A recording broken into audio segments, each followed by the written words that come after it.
Middle ഈസ്റ്റിലെ സംഘർഷത്തിൽ അയവ് വരികയും ടെക് സ്റ്റോക്കുകൾ ഡീസന്റ് പെർഫോമൻസ് കാഴ്ചവെക്കുകയും ചെയ്തതിന്റെ പശ്ചാത്തലത്തിൽ കഴിഞ്ഞ ദിവസം അമേരിക്കൻ മാർക്കറ്റ് പോസിറ്റീവ് ക്ലോസിംഗ് നൽകി.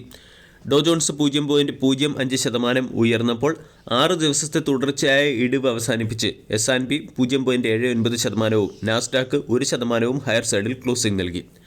അമേരിക്കൻ മാർക്കറ്റിനോടൊപ്പം തന്നെ യൂറോപ്യൻ മാർക്കറ്റുകളും ഏഷ്യൻ മാർക്കറ്റുകളും പോസിറ്റീവ് സൈഡിൽ ക്ലോസിംഗ് നൽകിയതിൻ്റെ പശ്ചാത്തലത്തിൽ ഇന്നത്തെ ദിവസം ഇന്ത്യൻ മാർക്കറ്റിൽ ഒരു ഗ്യാപ്പ് അപ്പ് ഓപ്പണിംഗ് വേണം നമ്മൾ പ്രതീക്ഷിക്കാൻ.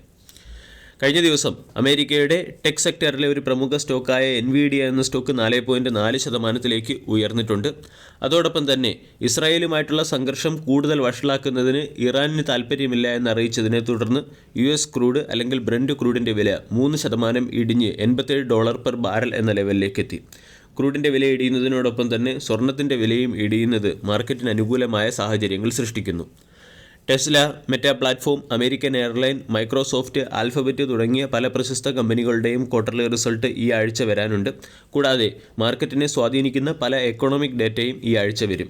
വ്യാഴാഴ്ച അമേരിക്കയുടെ GDP ഗ്രോത്ത് ഡേറ്റയും വെള്ളിയാഴ്ച അമേരിക്കയുടെ ഇൻഫ്ലേഷൻ ഡേറ്റയും അതിനുശേഷം പേഴ്സണൽ കൺസപ്ഷൻ എക്സ്പെൻഡിച്ചർ ഡേറ്റയും പുറത്തുവരും.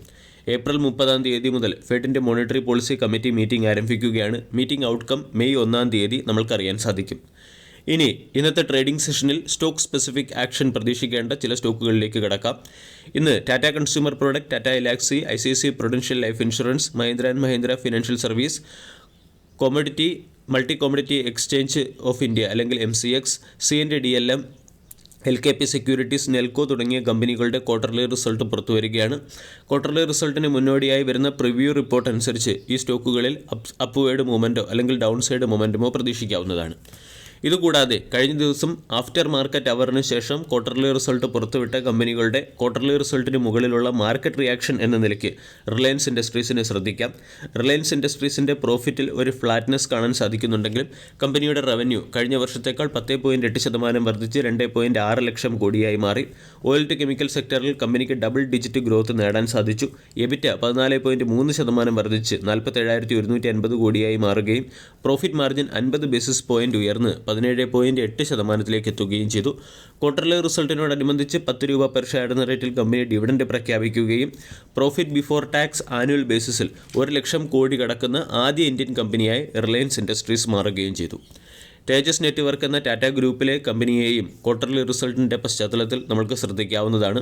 കഴിഞ്ഞ വർഷം 11.5 കോടി രൂപയുടെ ലോസ് നേടിയ തേജസ് ഇപ്രാവശ്യം 146 കോടി രൂപയുടെ പ്രോഫിറ്റാണ് നേടിയത്. കൂടാതെ കമ്പനിയുടെ റവന്യൂ 343% വർദ്ധിച്ച് 1326 കോടിയായി മാറുകയും ചെയ്തു. പട്ടേൽ എഞ്ചിനീയറിംഗ് എന്ന സ്റ്റോക്കിൽ ഒരു ഡിസ്കൗണ്ട് സെല്ലിംഗ് നടക്കുകയാണ്.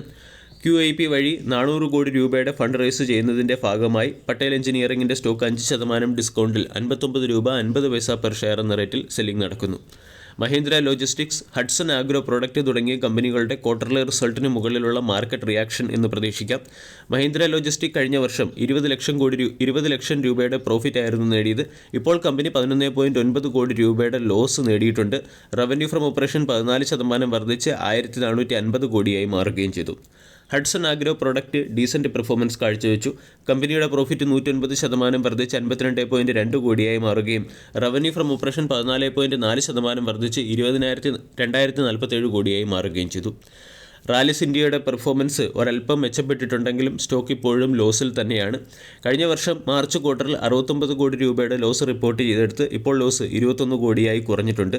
റവന്യൂ ഫ്രം ഓപ്പറേഷൻ 16.6% ഇടിഞ്ഞ് 436 കോടിയായി മാറി. അതേസമയം ക്വാർട്ടർലി റിസൾട്ടിനോടനുബന്ധിച്ച് 2 രൂപ 50 പൈസ പെർ ഷെയർ എന്ന റേറ്റിൽ കമ്പനി ഡിവിഡൻഡ് പ്രഖ്യാപിച്ചിട്ടുണ്ട്. കേസോറാം ഇൻഡസ്ട്രീസിൻ്റെയും ലോസ് ഉയർന്നു. 26 കോടിയിൽ നിന്നും 244 കോടിയിലേക്കാണ് ലോസ് ഉയർന്നിരിക്കുന്നത്. റവന്യൂ ഫ്രം ഓപ്പറേഷൻ മാർജിനലി 1.7% വർദ്ധിച്ച് 1073 കോടിയായി മാറി. ഷീഷ് ഇൻഡസ്ട്രീസ് എന്ന സ്റ്റോക്കിനെ ഇന്നത്തെ ട്രേഡിംഗ് സെഷനിൽ ശ്രദ്ധിക്കാവുന്നതാണ്. US ബേസ്ഡ് എൻറ്റിറ്റിയായ ബെസ്റ്റ് കൺസ്ട്രക്ഷൻ പ്രോഡക്റ്റിന് ആവശ്യമായിട്ടുള്ള കൺസ്ട്രക്ഷൻ മെറ്റീരിയൽ സപ്ലൈ ചെയ്യുന്നതിന് ഷീഷ് ഇൻഡസ്ട്രീസിന് 312 കോടി രൂപയുടെ ഓർഡർ ലഭിച്ചിട്ടുണ്ട്. KP എനർജി എന്ന സ്റ്റോക്കിനെയും ഇന്ന് ശ്രദ്ധിക്കാം. 9 മെഗാവാട്ട് ശേഷിയുള്ള വിൻഡ് പവർ പ്രോജക്റ്റിൻ്റെ ഡെവലപ്മെൻറ്റിന് ആവശ്യമായ ഒരു ഓർഡർ KP എനർജി എന്ന കമ്പനിക്ക് ലഭിച്ചിട്ടുണ്ട്. തമിഴ്നാട് മെർക്കൻറ്റൈൽ ബാങ്ക് എന്ന സ്റ്റോക്കിനെയും ഇന്നത്തെ ട്രേഡിംഗ് സെഷനിൽ ശ്രദ്ധിക്കാവുന്നതാണ്. കമ്പനിയുടെ പ്രോഫിറ്റിൽ ഒരു ഫ്ലാറ്റ്നസ് കാണാൻ സാധിക്കുന്നെങ്കിലും നെറ്റ് ഇൻട്രസ്റ്റ് ഇൻകം 7.5% വർദ്ധിച്ച് 567 കോടിയായി മാറുകയും അസറ്റ് ക്വാളിറ്റിയിൽ ഗ്രോസ് NPA 25 ബേസിസ് പോയിന്റ് ഇടിഞ്ഞ് 1.4%, നെറ്റ് NPA 13 ബേസിസ് പോയിന്റ് ഇടിഞ്ഞ് 0.85% രേഖപ്പെടുത്തിയിട്ടുണ്ട്. വീഡിയോ എല്ലാവർക്കും ഇഷ്ടമായി എന്ന് വിശ്വസിക്കുന്നു. താങ്ക്